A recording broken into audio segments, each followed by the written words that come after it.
네, 조금 전까지 제가 말씀드린 거 한번 요약하고 가겠습니다. 앞에 어, 다양한 그 그림 생성 인공지능 사례를 보면서 결국 큰 그림을 보자 제 말씀을 드렸고요.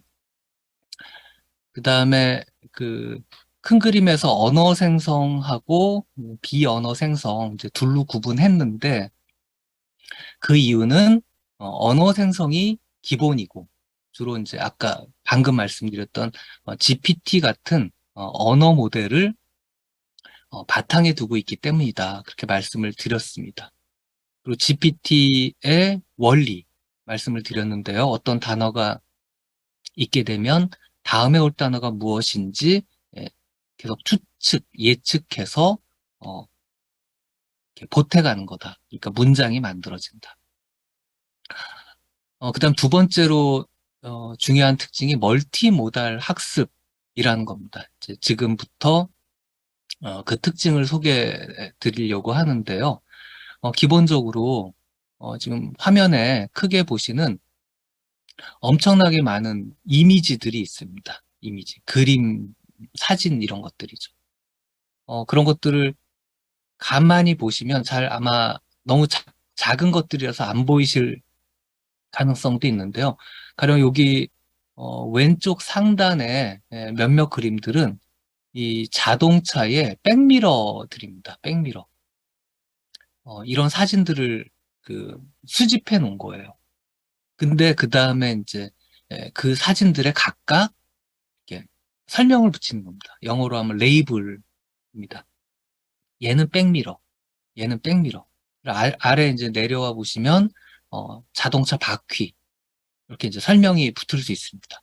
뭐 어디는 요트가 있고 어디는 뭐 호랑이가 있고 이런 식으로 각 그림마다 설명을 붙일 수 있겠죠. 이게 핵심입니다.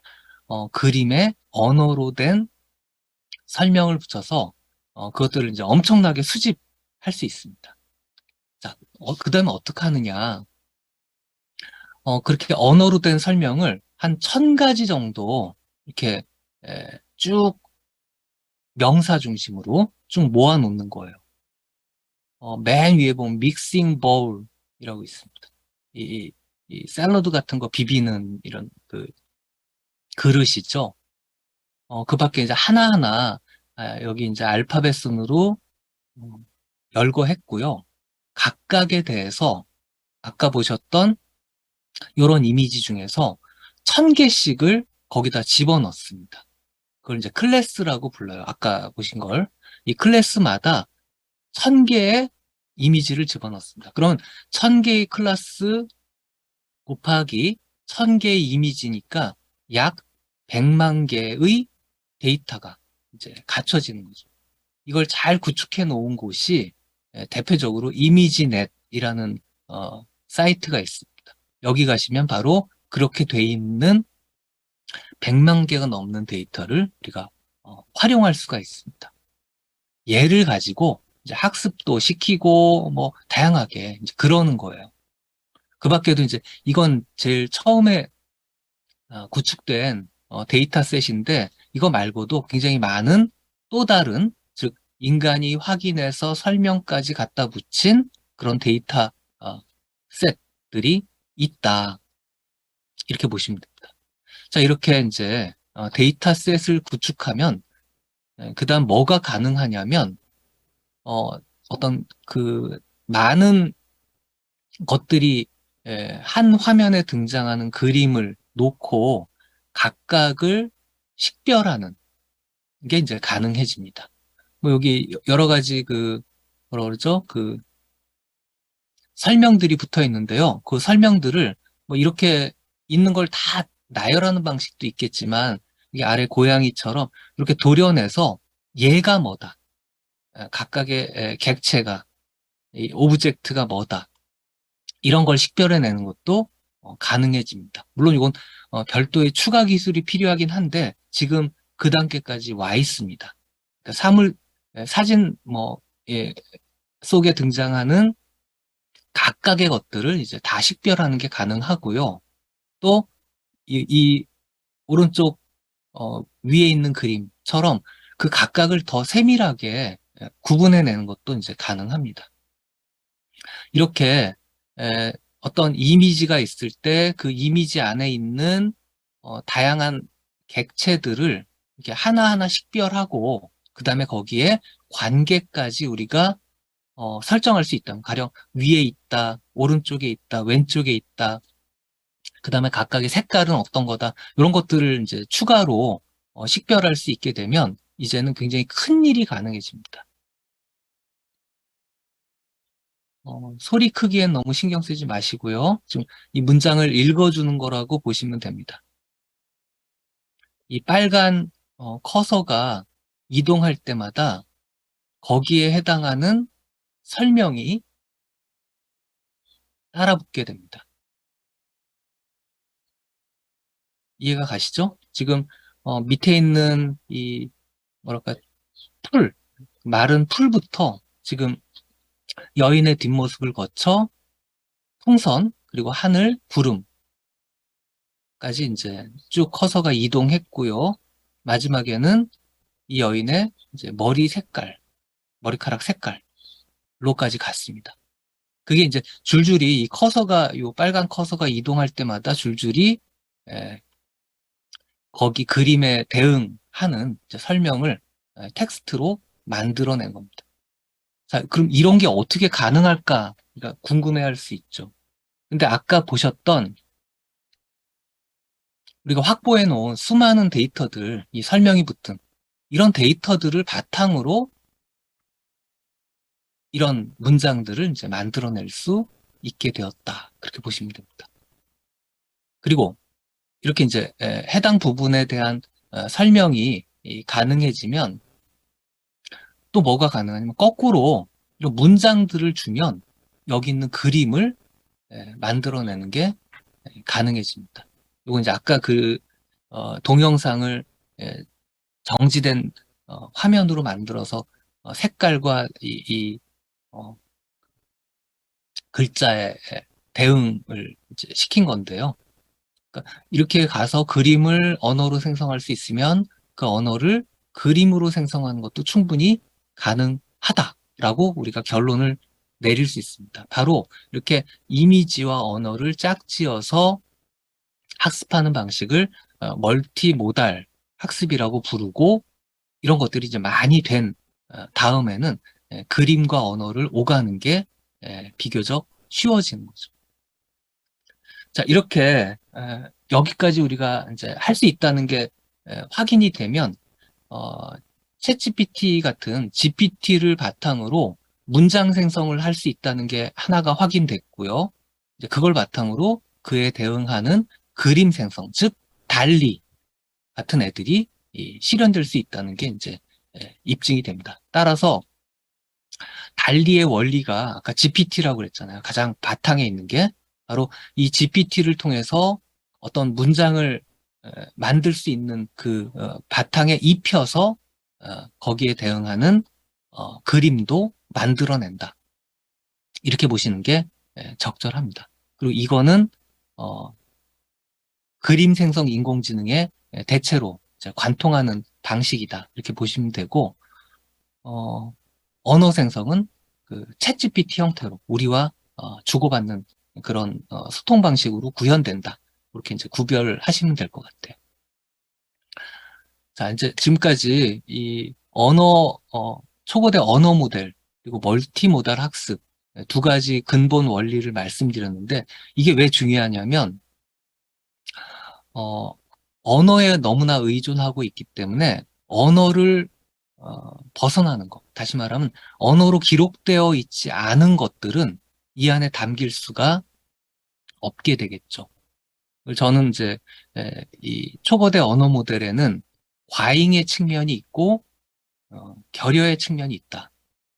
말씀을 드리는데 과잉의 측면은 딴 게 아니라 아까 말씀드렸던 거짓된 정보 이런 것들이 되겠습니다. 대표적으로 신화나 소설 이런 내용들 아니면 그 사람들이 만들어낸 가짜 뉴스 같은 이제 그런 정보들이. 지금 화면이 지금 꺼져 있는데요. 뭐가 좀 오류가 있는 것 같습니다. 한번 확인 부탁드릴게요. 자, 계속 제가 말씀 이어가자면요. 그 언어에 결여되어 있는 게 뭐냐. 그거는 우리 인간이 경험하지만 실제로 언어로 서술하기 어려운 것들이 결여되어 있습니다. 대표적으로 시각이나 청각에 대응하는 것들은 꽤 많이 언어화되어 있는 반면에 다른 종류의 감각들, 외부 이제 감각을 치자면 미각, 후각, 촉각 이런 근접 감각들은 언어로 묘사하기가 참 어렵습니다. 그래서 실제로 뭐 어떤 음식만 해도 사람마다 서로 그 느끼는 맛이 이제 다른 경우가 굉장히 많거든요. 나한테 맛있는데 저 사람한테는 왜 이렇게 맛이 없냐? 이 지경까지 갑니다. 후각도 마찬가지. 어떤 사람에겐 향으로 느껴지지만 어떤 사람에겐 악취로 느껴질 수 있습니다. 충분히. 그런 식으로 그런 냄새나 맛, 촉감 이런 것들에 대해서는 언어가 별로 데이터를 확보하고 있지 못합니다. 또 하나 대표적으로 우리가 예술적인 체험에서 느끼는 영역들, 예를 들면 어떤 그림을 봤을 때 느낀 느낌을 다른 사람에게 말로 옮기기가 되게 어려워요. 설명을 아무리 해도 마지막엔 결국 네가 가서 직접 봐. 이렇게 얘기가 나오는 그런 대목이죠. 물론 음악 같은 것도 마찬가지입니다. 음악을 한 곡 듣고 나서 그 음악이 어떠하다라고 결국은 들어봐 말고는 우리가 할 수 있는 말이 없습니다. 요점은 뭐냐면 우리의 언어, 그 수많은 언어 안에는 굉장히 제약이 많다. 그 안에 절대 또는 거의 들어가지 못한 세상에는 존재하는 우리의 체험과 우리의 인간 관계 속에는 존재하는 수많은 것들이 포함되어 있지 않다. 그런 영역은 생성하지 못한다. 왜냐하면 언어를 적절하게 처리해서 그 내용을 바탕으로 문장이나 또는 문장과 관련된 설명이 붙은 다른 그림이나 소리나 이런 요소들을 생성하는 게 관건이기 때문에. 자, 그래서 이제 한계도 어느 정도 우리가 확인할 수가 있습니다. 자, 그 다음은 뭐 설명을 가볍게 갈 텐데요. 이런 그 챗GPT가 등장하면서 이제 많은 어, 명사들이, 이 셀럽들이 말들을 좀 보탰습니다. 뭐 제가 볼 때는 약간 들을 만한 얘기가 있기도 하고 좀 쓸데없는 얘기가 있기도 하고 그런데요. 뭐 테드 창 같은 SF 작가, 언어학자인 노엄 촘스키, 그다음 물리학자인 맥스 태그마크, 그다음에 역사학자 유발 하라리 뭐 이런 분들이 이제 대표적이다 말씀을 드리겠고요. 한 가지만 좀 짚고 가자면 MIT의 그 교수이면서 어, 언어학자인 촘스키 얘기가 이제 많이 논란이 됐습니다. 보도도 꽤 많이 됐고요. 이 촘스키는 챗GPT가 나온 얼마 후에 하이테크 표절이라는 이제 비판을 남겼습니다. 그러니까 이 하이테크를 통해서 자기가 쓰지 않았는데 마치 자기가 쓴 것처럼 남의 걸 베껴 쓴 어떤 그런 글에 불과하다. 이런 요점이죠. 근데 이거는 뭐 제가 볼 땐 논점을 좀 놓치고 있습니다. 도대체 글쓰기란 게 뭐냐? 여기에 대해서 좀 놓친 거라고 저는 생각을 합니다.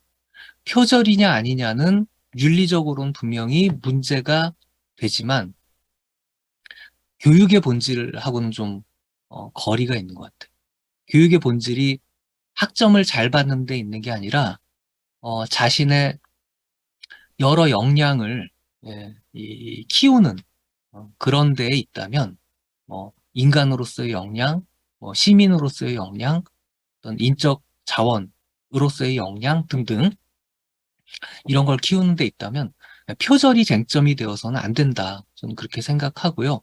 지금 교육이 이런 다양한 생성 인공지능을 맞이해서 뭘 고민해야 하느냐에 있어서 약간 방향을 이렇게 잘못 인도한 그런 케이스가 아닐까 생각을 합니다. 좀 미리 말씀을 드리면 글쓰기의 본질은 생각의 근력을 키우는, 생각하는 힘을 키우는 훈련이다. 저는 그렇게 보고 있습니다. 생각의 과정 이런 것들을 훈련시켜서 결국은 자기 스스로 어떤 자료들을 수집하고 그다음에 모아서 종합하고 표현하는, 가공해서 표현하는 이런 과정. 마치 이제 후반 단계는 이 식재료를 모아서 적절히 열을 가하고 물, 뭐 이런 재료의 양을 조절하고 해서 맛있는 음식으로 이렇게 차려내는 이런 생각과 관련된 그 모든 과정, 이 과정을 훈련하는 가장 오래되고 검증된 방식이 글쓰기고, 글쓰기는 목표가 분명하다. 에, 근력을, 생각의 힘을 기르는 그 훈련 과정이다. 이렇게 보게 되면 챗GPT의 등장은 더더욱 우리에게 이 생각하는 힘을 요구하고 있기 때문에 그쪽에 초점을 맞추도록 어떻게 해야 더 우리가 글쓰기 훈련을 할 수 있을까? 또 이제 조금 확장된 표현을 빌리자면 단순히 글쓰기가 아닌 글쓰기를 좀 확장한 어떤 콘텐츠를 만드는 능력을 기를까? 또 뭐 스토리를 잘 짜는 그런 능력을 기를까? 여기에 초점이 맞춰서 대학 교육에 그리고 그에 선행하는 중등교육, 중고등학교 교육의 변화를 도모하는 이 계기로 삼아야 했지 않을까. 근데 세계적인 석학이자 미국의 지성 중에 대표인 촘스키가 그 방향으로 얘기를 끌고 가지 않았다는 게 저 개인적으로는 굉장히 유감스럽습니다. 흥미롭게도 한국의 많은 대학 교수들 그리고 교사들도 이 촘스키의 고민 그대로 따라가더라고요. 그래서 이 교육 현장에서 챗GPT를 쓸 거냐 말 거냐, 표절 챗GPT 사용을 어떻게 감시하고 또 금지할 거냐, 뭐 이런 논의들을 꽤 많이 했죠. 저는 좀 방향이 잘못 갔다 생각하고요. 네, 좀 이어서 더 가보도록 하겠습니다. 그래서 이제 챗GPT의 등장으로 많은 우려도 있고 걱정도 있고 특히 그 중에 하나가 어, 인공 일반지능이라고 부르는 즉 인간과 비슷하게 다양한 일들을 지능적인 과제 이런 것들을 풀 수 있는 그런 인공지능이 막 시작하는 거 아니냐 이런 이제 우려가 또 굉장히 큽니다. 여기에 대해서도 오픈 AI를 비롯해서 이제 많은 학자들 그리고 유명인들이 이제 우려하고 있고요. 근데 이 점에 관련해서 저는 조금 어, 그 전부터 이 초지능이라고 부르는 어, 여러 지능 작업을 두루 수행하는 그런 인공지능, 인공 일반지능을 좀 연구를 해 왔었는데 별로 현재로서는 걱정할 일이 아니다 그렇게 생각을 합니다. 이 오른쪽에 보이는 이 주인공 아마 아까 뵈니까 좀 연배 드신 분들 많은 편인데요. 이 맥가이버 같은 경우에 이 맞는 칼, 이 스위스 아미 나이프 이걸 쓰죠. 그리고 이거 하나로 어지간한 문제들을 다 헤쳐나가고 풀어냅니다. 근데 이 맥가이버 칼이 여러 가지 일들을 할 수 있다고 해서 얘가 일반 지능이냐? 일반 지능을 갖고 있다. 그렇게 얘기할 수 있느냐? 물어보면 뭐 우리가 거기에 긍정적인 답을 내기는 어려운 것 같아. 왜냐하면 이 도구를 사용하는 건 맥가이버고, 이 다양한 영역의 과제를 풀어가는 건 이 맥가이버라는, 말하자면 컨트롤 타워, 예, 이기 때문. 즉 인간이 이걸 두루두루 쓰는 거에 불과하지 맥가이버 칼 자체가 주체는 아니기 때문. 그래서 챗GPT가 그림을 그리고 어, 문장을 지어내고 코드를 생성하고 무슨 사법시험 문제를 풀고 어쩌고 한다고 해서 걔가 직접 그런 주체로서 그 일을 한다고 보기는 어렵지 않겠나 그런 생각을 합니다. 요 문제는 좀 더 복잡할 수는 있는데 논의를 더 오늘 시간에 가져가긴 좀 어려울 것 같습니다. 자, 이제 다음으로 넘어가서요. 아까 이제 세종대왕이 맥북 프로를 던진 사건 이야기를 말씀드렸는데, 어, 여기에는 보통 영어로 hallucination, 우리말로 환각이라고 부르는 이 엉터리 내용들이 자연스럽게 포함되어 있다는 문제를 우리가 지적해 볼 수 있습니다. 챗GPT뿐 아니라 바드의 경우에도 비슷하고요. 지금 화면에 보시는 것도 이제 허쉬 초콜릿이라는 거에 대해서 질문하니까 아주 엉뚱한 얘기들을 천연덕스럽게 네, 하고 있는 장면을 볼 수가 있는데요. 이 문제는 단순히 그 데이터의 그 문제 때문에 생겨나는 거 뿐 아니라 또 하나 이 기반 기술 중에 하나인 딥러닝 때문에 생겨나는 문제이기도 합니다. 그러니까 고치기가 그만큼 더 어렵다는 건데요. 어, 이걸 이제 보통 블랙박스 문제라고 부릅니다. 이때 블랙박스는 블랙홀의 블랙하고 같은 블랙이에요. 즉, 그 내용을 안을 들여다볼 수 없다. 무슨 일이 일어나는지 모른다. 또 떻게 해서 그런 결과, 의사결정 이런 것들이 생겨나는지 인간은 알 수 없다. 이런 종류의 문제입니다. 이 문제가 왜 중요하냐면요. 가령 자율주행 자동차가 사고를 일으켰어요. 그러면 우리가 풀어야 되잖아요. 다시 사고가 일어나지 않게끔 수정해야 되는데 이 딥러닝에는 블랙박스 문제가 있기 때문에 왜 사고가 일어난지 알기가 너무너무 어려워요. 그래서 이게 굉장히 이제 중요한 이슈 중에 하나입니다. 꼭 풀어야 되는 문제예요. 이 인공지능을 사회 속에서 우리가 사용하려면. 근데 아직 잘 풀리지가 않습니다. 그리고 이 초거대 언어 모델도 이 딥러닝에 기반하고 있기 때문에 역시 어디가 어떻게 문제가 되는지 알 수가 없습니다. 따라서 부분적으로 우리가 수정을 한다 해도 근본적인 문제는 계속 남는다. 그 헛소리의 비중이 연구 결과에 따르면 대략 한 10% 전후까지 이제 축소됐대요. 근데 10%면 적은 분량이 아닙니다. 왜냐하면 이 안에 이 헛소리 또는 오류가 담기는 방식은 어, 상자 안에 사과가 10개 있는데 그중에 1개가 썩었다. 그러니까 10% 썩었죠? 이런 방식이 아니기 때문에 그렇습니다. 사과마다 골고루 10%씩 썩어 있습니다. 그러니까 말하자면 하나하나 다 우리가 어, 유의하지 않으면 안 됩니다. 특히 이 책임을 져야 하는 그런 상황에서 더 이런 문제가 중요해집니다. 이 생성 결과물을 뭐 부장님께 그냥 보고해도 될까? 아니면 교수님께 그냥 제출해도 될까? 그 책임을 져야 되는 거잖아요. 아니면 자기에게 엄청난 이해관계가 걸려 있습니다. 무슨 투자를 결정한다든지 그런 상황에 10%의 오류라면 뭐 잘못하면 쫄딱 망할 수도 있죠. 재산을 상당 부분 잃어버릴 수도 있습니다. 이런 식의 책임을 져야 하는 결정 상황에서는 어, 이 생성물을 그대로 가져다 쓰기 어렵다. 분명히 검증해야 한다. 이런 문제가 생기고요. 근데 이 검증하려면 아까 말씀드린 것처럼 오류가 골고루 들어있기 때문에 되게 이 검증이 쉽지가 않아요. 오류를 수정하는 작업도 쉽지가 않습니다.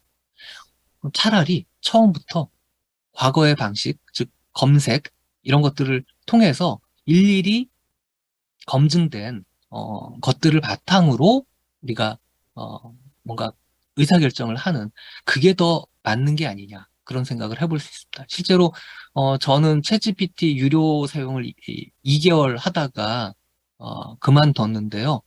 저 개인이 하는 연구 작업에는 크게 보탬이 되지 않아서 그랬습니다.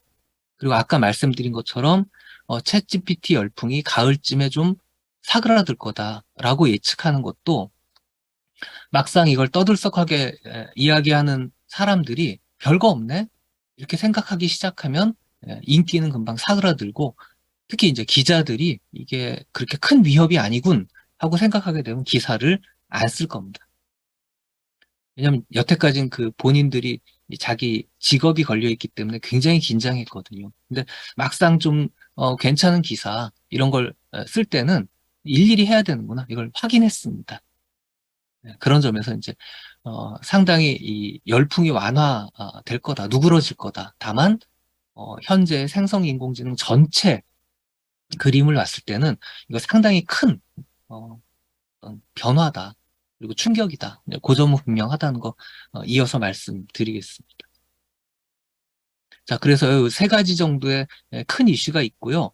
따라서 이제 그 다음 이걸 제대로 쓰기 위해서 어떻게 해야 될까? 이제 아까도 잠깐 말씀드렸는데 자기가 어떤 특정 인공지능이 있으면 직접 써보는 게 제일 좋습니다. 그리고 그것이 자신의 전문 영역을 위협하는지 아니면 도움이 되는지 이런 것들을 좀 확인하고 결정을 내리는 게 좋을 것 같고요. 그다음 두 번째는 더 중요한 대목인데요. 이런 대목은 사실 제가 많이 최근에 여러 언론이나 매체나 이런 데서 이제 강조하기도 하고 그런 대목인데요. 실제 이제 생성된 결과물이 있을 때 얘를 자기가 직접 판별할 수가 있어야 돼요. 이게 참인지 거짓인지, 이 진위 여부도 알아야 되고요. 또 이게 더 괜찮은 건지, 가치도 판단할 수 있어야 됩니다. 만약에 생성물이 별로 그 가치가 없는 거라면 그걸 가져다 쓸 이유가 없죠. 따라서 뭐가 중요하냐면 자신의 전문성, 어떤 전문적인 지식, 소양 이런 것들을 더 길러야 한다는 결론에 이르게 됩니다. 예, 생성 인공지능이 인간의 일을 가져갈 거다. 이런 전망보다는 이 결과물을 어떻게 써먹을 거냐를 판별할 수 있는 나의 능력. 그러니까 더 공부해야 된다는 얘기죠, 사실은. 예. 뭐 한편으로는 사람들이 안심할 수 있겠지만 더 공부해야 된다. 이런 전문성을 더 키워야 한다. 이런 얘기를 그렇게 또 즐기지도 않는 것 같아요. 되게 모순적입니다. 일자리 뺏길까 봐 걱정하다가 그건 아니라고 하는데 그래도 또 더 실력을 키워야 한다니까 되게 이중적이죠. 아무튼 더 전문적이 되어야 한다. 저는 이제 그런 결론에 이르게 됩니다. 그다음에 이제 조금 더 이번에는 아까 챗GPT 관련된 이야기라면 좀 확장해서 이런 생성 인공지능이 넘쳐나는 이 시기에 우리가 길러야 할 좀 전반적인 능력이 뭐가 있을까를 좀 생각해 볼 필요가 있다고 봅니다. 특히 이 생성물이 인터넷을 이렇게 범람하는 인터넷에 넘쳐나는 이제 그런 상황이 될 가능성이 클 때 더더욱 그러한데요. 결국 아까 말씀드렸던 이 생각의 근력을 키우는 이제 그런 훈련이 이 중심에 있어야 하겠다라고 생각합니다. 그러니까 단편들을 잘 수집해서 그걸 종합하고 가공하고 그리고 어, 표현하는 그런 전반적인 과정이 훈련되지 않으면 이 넘쳐나는 세계에 우리가 대응하기 어렵고요. 여기 그림에서 보시는 것처럼 부분적인 진실에 우리가 만족할 것이 아니라 입체적인 진실을 구성해야 하는 게 오늘날 우리가 살아가는 방식이 될 수밖에 없습니다. 그리고 아까 말씀드린 것처럼 촘스키 비판하면서 말씀드린 것처럼 어, 이런 걸 훈련하는 가장 저렴하고 또 검증된 방식이 글쓰기고요. 조금 더 포괄적으로는 우리가 창작자로서의 경험을 많이 해보는 거.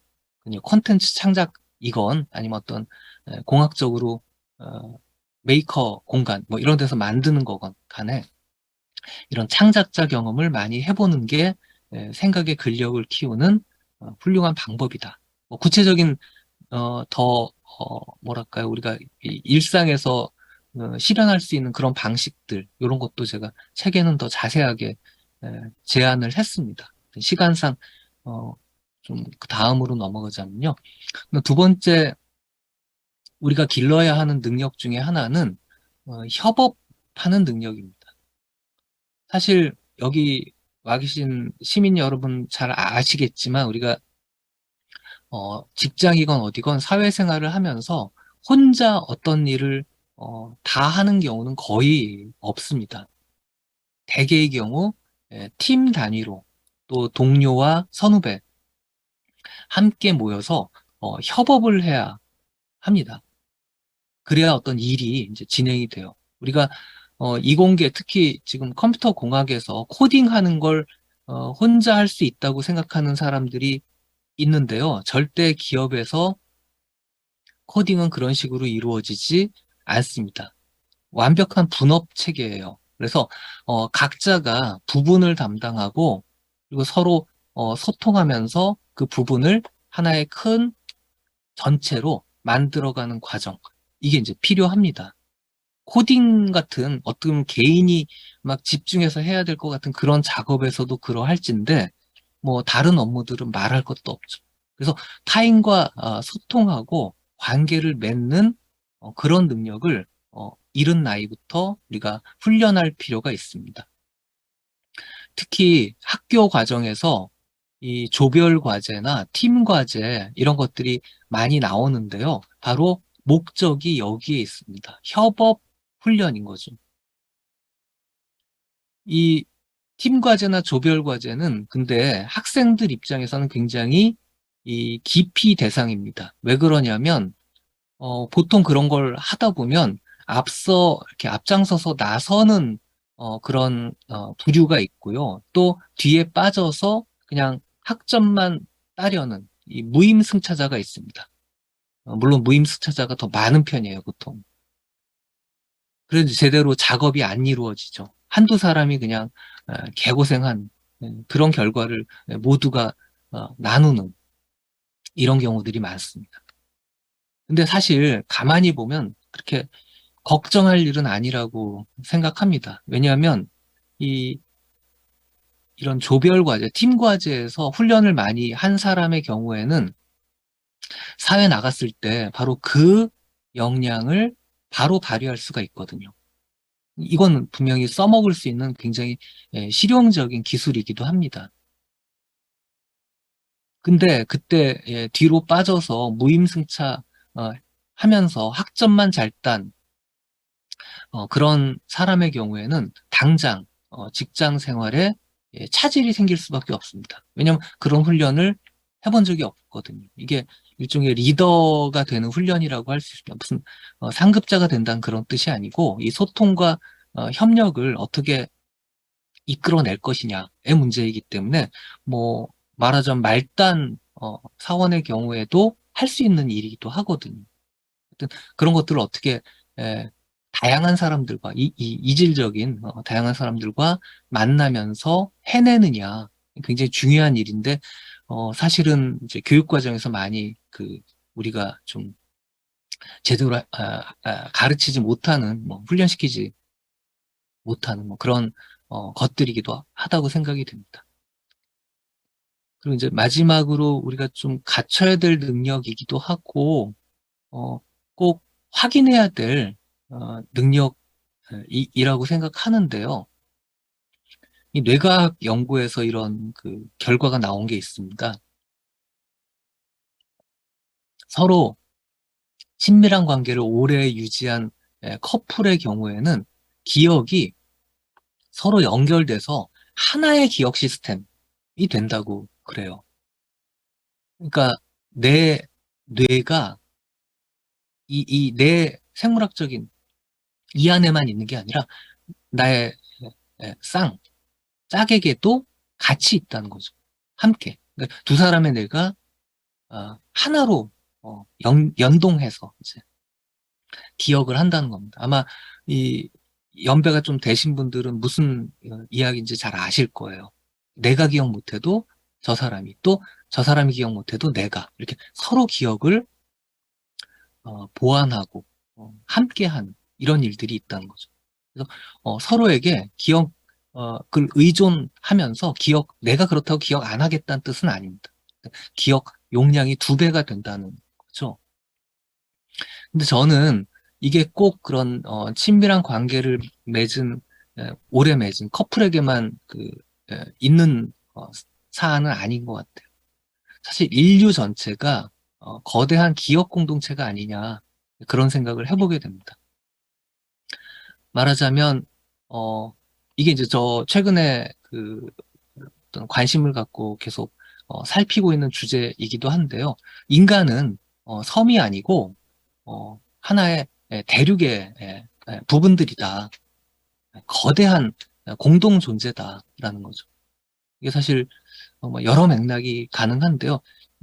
그 중에 제가 인류학적인 작업을 조금 고생물학과 인류학의 작업을 좀 한두 개 소개해 드리면서 이 말씀을 드리고 싶어요. 그러니까 우리는 자꾸 이제 개인의 관점에서 뭐 기억이나 어떤 개인의 능력이나 이런 얘기들을 하기 좋아하는데, 실제로 개인의 기억보다 더 중요한 것이 이제 사회 기억이다. 문화의 풀이다. 이렇게 말씀드리고 싶어요. 예를 들어서 이 구석기 시대에 처음 인간이 이 돌도끼를 깨서 만드는 그 과정, 이거 하나만 놓고 보더라도 여기에는 엄청난 기억 능력이 필요했습니다. 어, 제가 여기 소개한 그림을 보시면 이 최종 결과물이 나오기, 요 경우에 요 J죠. 결과물이 나오기까지 굉장히 많은 단계와 절차, 그리고 돌을 깨는 방향, 이런 것들이 포함되어 있습니다. 최소 6단계 정도의 연속된 기억을 할 수 있어야 된대요. 그러니까 누군가가 요 첫 번째 단계 한 번 깨서 이렇게 만든 여기까지 실현했다고 쳐요. 그 다음에 누군가는 또 거기 보태서 그 본인이 됐건 다른 사람이 됐건 그 다음 단계를 깰 수 있었다고 쳐요. 그래서 그 6단계 정도 진행된 거로 보자고요. 그랬을 때 이것이 한 개인에게 계속 기억될 수도 있겠지만, 그거보다는 함께 기억하는 형태로 기억했을 가능성이 높다는 겁니다. 왜냐? 여기 중요한데요. 한 사람이 기억하면요, 그 사람이 죽고 나면 끝이에요. 이 지식과 기술과 노하우는 사라지고 맙니다. 다른 사람이 만약에 이 기억을 직접 배워서 어, 나의 기억으로 삼지 않으면 그 기술 자체가 이 땅에서 없어지는 거기 때문에 맨 땅에서 다시 시작해야 돼. 이건 축적이 불가능한 상황입니다. 따라서 누군가가, 이 한 사람의 천재가 찾아낸 첫 번째 발견 혹은 발명, 이게 있었다고 치면 이거를 주변으로, 횡으로 전파하는, 이 기억을 공유하는 과정이 필수적이었을 거예요. 가급적이면 그 공동체의 많은 사람들이 기억하면 유리하겠죠. 까먹지 않으니까.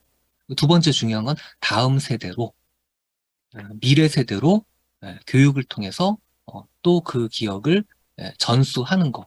이게 필요했을 겁니다. 그러니까 돌도끼 하나를 계속 우리가 뭐 몇 대에 걸쳐서 만들 수 있다라는 건 정말 엄청난 일입니다.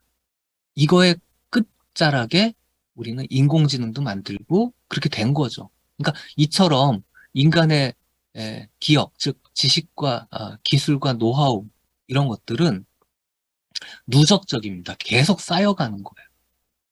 이런 돌도끼 시절에 이런 얘기를 이제 발견하기도 했고요.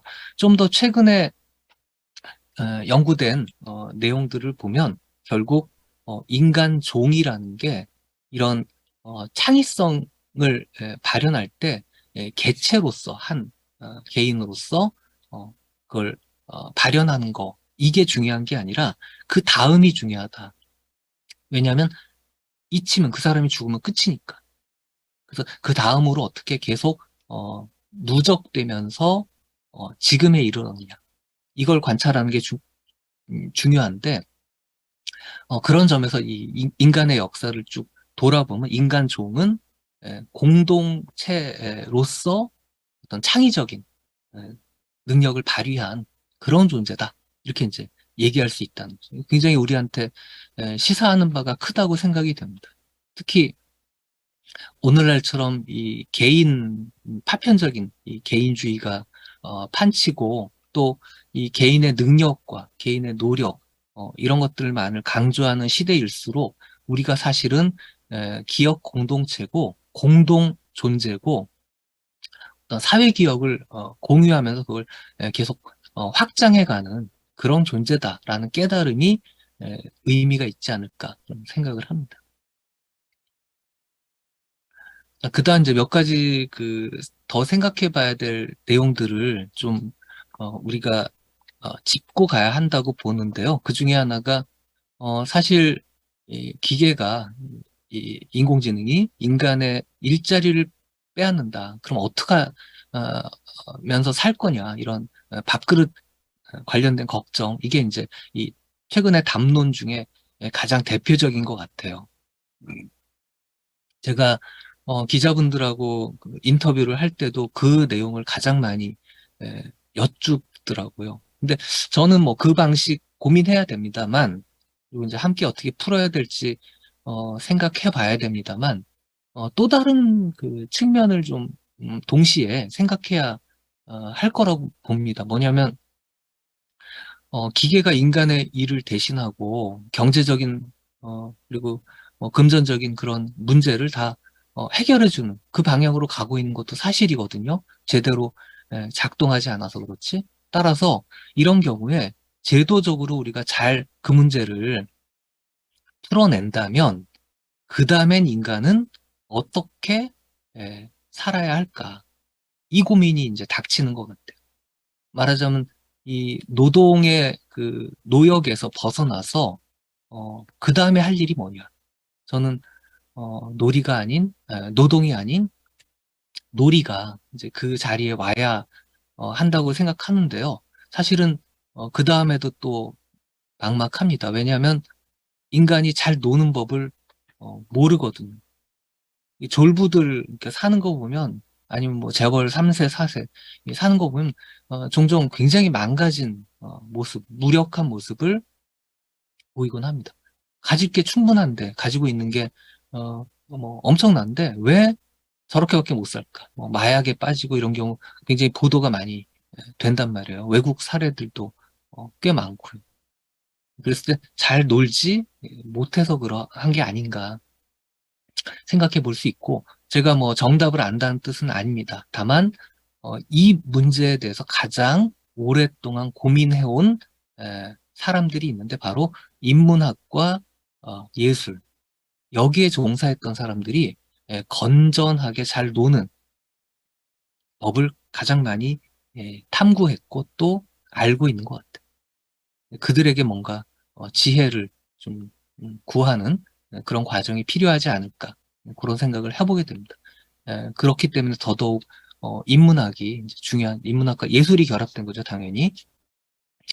중요한 역할을 앞으로 하게 될 거다. 앞으로 우리 삶의 의미와 가치, 비전, 나아가 재미까지 함께 안겨줄 그런 어, 활동 이게 꼭 필요하지 않나 그런 생각을 합니다. 그래서 저가 그 아까 소개받을 때 잠깐 말씀 하신 것 같은데 최근에 AI5라는 인문학자 5명이 모여서 만든 인문학 기업이 있습니다. 7월 1일자로 창업을 했는데요. 바로 이런 활동들이 분명히 사회의 쓰임새가 굉장히 클 거다라는 기대 아래 한번 뭔가 해보려고 뭐 연구 작업을 그만둔다 그런 뜻은 아니고요. 좀 더 인문학이 사회 속에서 할 수 있는 게 뭘까 고민하는 그런 시간을 가지려고 합니다. 자, 그 다음에 이제 마지막으로 기계와 인간을 좀 저기 비교해 볼 필요가 있겠는데요. 어, 제가 요 지점에서 이거 오른쪽에 그림이요. 이거 인공지능이 그린 거거든요. 엄청 잘 그렸죠. 정교하고. 저는 절대 못 그립니다. 자, 근데 중요한 건 어차피 비교를 하기 위해서는 이제 최상의 대표자들끼리 비교하는 게 필요하다. 인간의 최고와 인공지능의 최고가 맞서서 대결해서 누가 더 잘하는지 어떤 능력 발휘를 더 잘할 수 있는지 이게 중요한 게 아닌가 하는 생각입니다. 이세돌 구단을 알파고가 이겼을 때는 사실 대표끼리 겨뤄서 인간이 패배했기 때문에 이게 충격이 또 남다른 게 있거든요. 그림은 어떨까? 네. 제가 이제 생성 인공지능 경우에 어, 이제 고만고만한 능력을 갖고 있는 사람들이 상당히 위협받을 거다. 이거에 대해서 걱정하지 않는 건 아닙니다만 인간은 아까 말씀드린 것처럼 공동 존재이고 대표 선수가 하나 잘 해내면 그 다음에는 다른 사람들이 그걸 받아서 함께 습득하고 그걸 활용하는 그런 서로 연결된 존재이기 때문에 저는 대표 선수의 능력이 중요하다고 생각을 해요. 특히 그 대표 선수가 하는 작업은 한 개인으로서 역사를 통틀어서 정말 온몸으로 승부해보려고 하는 뭔가 남들이 못 본 거, 발견하지 못한 거, 만들지 못한 거 이것들을 이제 찾아내려고 하는 그런 사람이기 때문에 의미가 있고 그 결과물은 우리 모두가 공유해 간 그런 역사가 있다. 그런 점에서 누가 더 잘하느냐를 비교하는 게 필요한데 아직까지는 압도적으로 인간이 잘한다. 이렇게 평가할 수 있겠습니다. 그다음 두 번째로 어, 철학자 니체가 저도 많이 들여다본 학자인데요. 다시금 소환되는 것 같습니다. 왜 그러냐면 인간의 근본적인 능력이 위협받고 어, 그 과정에서 이 삶의 의미와 가치 이런 것들이 굉장히 이 의심되는 그런 상황이기도 한데 바로 니체가 살았던 19세기 후반이 그런 시기였습니다. 어, 그걸 이제 그 당시 흐름을 니힐리즘, 뭐 우리말로 번역하면 허무주의 그런 정도가 될 텐데요. 이제 그런 세상을 살았고 나름 답변을 철학적인 고민과 답변을 내놓은 게 니체였고 그게 이제 지금 어, 유효하다 그렇게 판단이 되고 있기 때문에 에, 다시금 니체를 얘기하게 되는데요. 니체는 인간의 특징으로 이제 두 가지를 언급합니다. 그중 하나는 인간은 평가하는 존재다. 예, 특히 이제 이 평가라는 건 어, 예를 들면 니체가 보석이 보석인 건 거기에 보석의 가치를 부여했기 때문이다. 그런 얘기를 하곤 하는데요. 사실 보석도 그냥 다르게 보면 돌덩이에 지나지 않습니다. 그냥 광물이에요. 근데 인간은 어떤 돌에게는 의미를, 가치를 부여하는 거죠. 그렇게 봤을 때 인간이 에, 무의미, 그리고 뭘 가치, 이런 상황에서 어떤 식으로 앞으로 살아갈지 그 힌트를 우리는 니체한테서 좀 찾아볼 수 있지 않을까 그런 생각을 합니다. 그리고 또 하나는 니체는 자기를 넘어서는 존재, 인간이라는 게 그런 존재라고 봤습니다. 이 자기라는 건 이 경우에 기존의 과거의 전부죠. 크게 보자면 인류의 유산 전부라고 봐도 되겠습니다. 보통 이제 문명은 그 중심에서 그 선조들의 성과를 이렇게 그러니까 나눠 가지면서 이제 살아가곤 하는데 꼭 삐딱한 사람들이 그 바깥으로 나가서 하나라도 더 뭔가 남들이 못한 걸 찾아보려는 그런 노력을 하곤 합니다. 한마디로 인간은 어, 그냥 평범한 거, 정상적인 거, 고인물 이런 것들을 이제 거부하는 그런 존재인 거죠. 그러니까 과거의 어제의 나를 오늘의 내가 넘어가고 또 내일의 내가 넘고 그것이 인류 전체의 어떤 수준에서 작동하고 이게 이제 인간의 본질 아니겠느냐 니체는 그렇게 이야기를 합니다. 그런 점들이 평가와 넘어서기 이런 점들이 인간의 고유함으로 이렇게 좀 다시 부각되는 게 아니냐. 그동안 우리가 너무 잊고 있었던 거 아니냐. 그런 생각을 하게 되는데 이 생성하는 인공지능 앞에서 그걸 다시 우리가 돌아볼 수 있게 되었다고 할 수 있겠죠. 그다음 이제 끝으로 인공지능은 그럼 넘어설 수 있느냐 물어볼 수 있습니다. 근데 그건 현재 방식의 인공지능은 안 됩니다. 인간이 데이터를 수집해서 채굴해서 떠먹여줘야 인공지능이 비로소 이제 생성을 시작할 수 있기 때문에 인공지능은 스스로 넘어선 존재가 아니다. 인간이 이- 이- 있어야만 생성할 수 있는 그런 존재에 불과하다. 그런 점도 우리가 확인할 수 있습니다. 반면에 인간은 스스로 남들이 시키지 않아도 뭔가 삐딱하게 밖으로 나가서 스스로 먹이를 새로운 것을 찾으려고 하는 그런 존재다. 그 점에서 인공지능과 인간이 서로 엄청나게 구별된다. 그런 결론을 내릴 수 있습니다. 그리고 그렇다고 해서 인공지능이 인간보다 뭐랄까요, 능력이 없다. 그런 얘기는 전혀 아닙니다. 왜냐하면 많은 경우에 개별적인 영역에서 인공지능은 대부분의 인간이 하지 못하는 탁월한 일들을 해냅니다. 따라서 우리는 어떻게 그 도구를 우리가 살아가는데 잘 활용할까?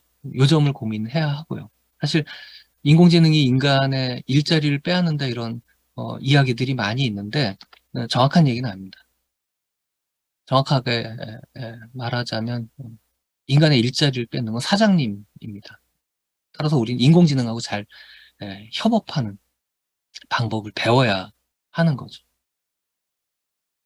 지금 보시는 그림은 인공지능 개발자들이 학생 시절에 가장 많이 보는 교과서입니다. 이 교과서를 말씀드린 이유는 그 안에 다음과 같은 그림이 나오는데요.